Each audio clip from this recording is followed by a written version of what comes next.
네, 먼저 힌트를 담은 영상 하나를 좀 준비를 했는데요. 같이 네. 보시겠습니다.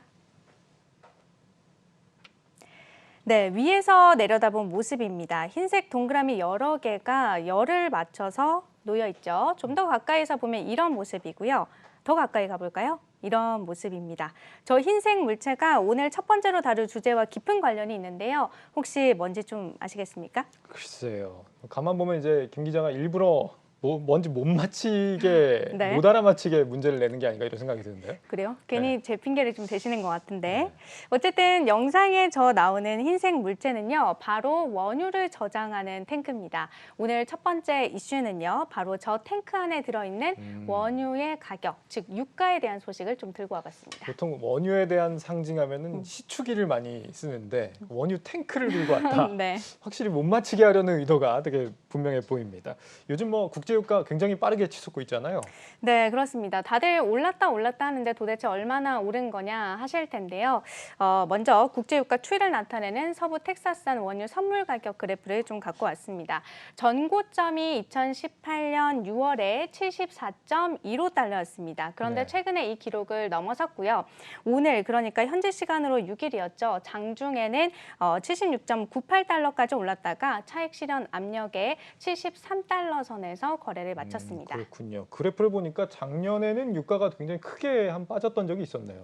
네, 그렇습니다. 코로나로 경기가 위축이 되고 또 원유에 대한 수요가 급감을 하면서 이 서부 텍사스산 원유 선물 가격이 녹색으로 나와 있죠. 지난해 4월 기준으로 18달러 선까지 내려앉았습니다. 그런데 1년여 사이에 이제는 80달러 선을 넘보고 있으니까 굉장히 빠른 속도로 회복이 됐다라고 볼 수가 있겠죠. 저렇게 많이 떨어졌는데 그렇게 체감은 없었던 걸로 기억을 합니다. 네, 아마 그때 들어갔으면 네. 꽤 많이 수익을 좀 볼 수 있지 그렇군요. 않았을까라는 생각이 들더라고요.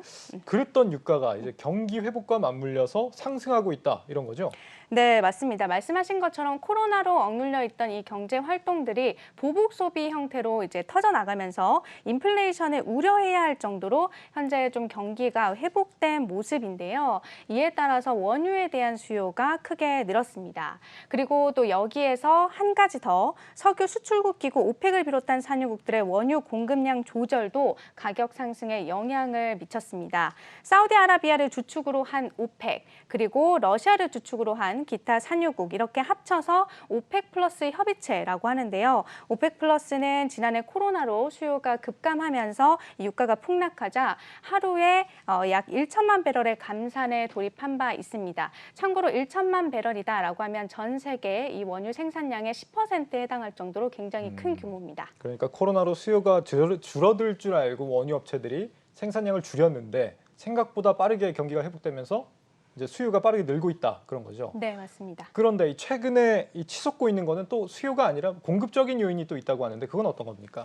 네, 바로 원유 생산량을 늘리려는 이 합의가 늦어지고 있기 때문인데요. 최근 수요가 생각보다 좀 빠르게 회복이 되면서 그동안 감산을 해왔던 오펙 플러스 회원국들이 그 감산 규모를 조금씩 줄여나가는 방식으로 사실상 증산을 해오고 있었습니다. 예. 그런데 어제 현지 시간으로 5일이죠. 이 원유를 증산하기 위한 오펙 플러스 회의가 돌연 취소가 됐습니다.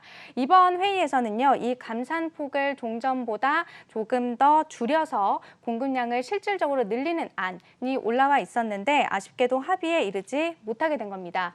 그런데 더 심각한 건 이 합의가 언제 재개될지 불투명하다는 건데요. 다음 회동 일정조차 잡지 못하고 파행을 빚은 상황이라서 이 영향력이 좀 상당할 것이다라는 관측이 나옵니다. 실제로 전문가들은요, 국내외 할 것 없이 만약에 오펙 플러스 회의가 재개가 되지 않아서 이 원유 생산량이 현 수준으로 동결될 경우에는 유가가 80에서 한 90달러 선을 치고 올라갈 것이다라는 전망들을 계속해서 내놓고 있는 상황입니다. 그렇군요. 그런데 이 오펙 플러스 회의는 왜 취소가 된 겁니까?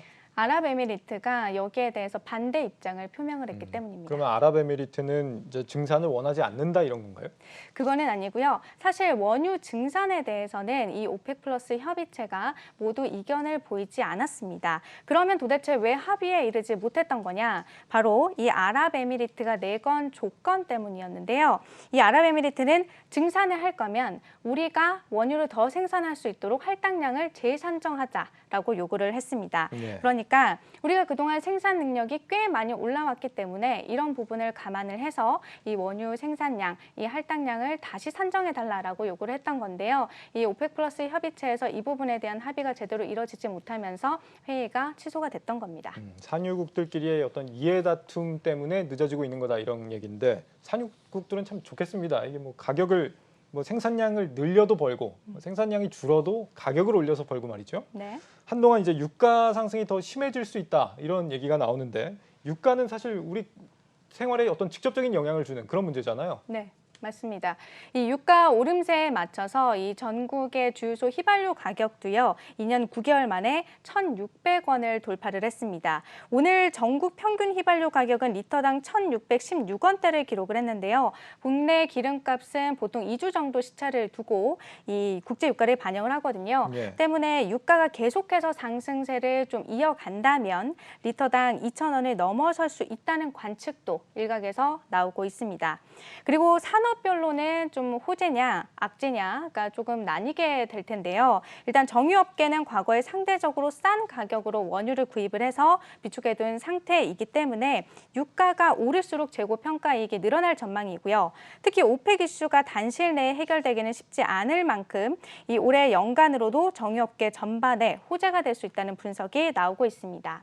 그리고 해운업계 같은 경우에도요. 최근 이제 좀 수요가 폭발하는 상황에서 유가 급등에 따른 운임 상승 효과가 나타나서 반사이익을 누릴 수 있을 것으로 보입니다.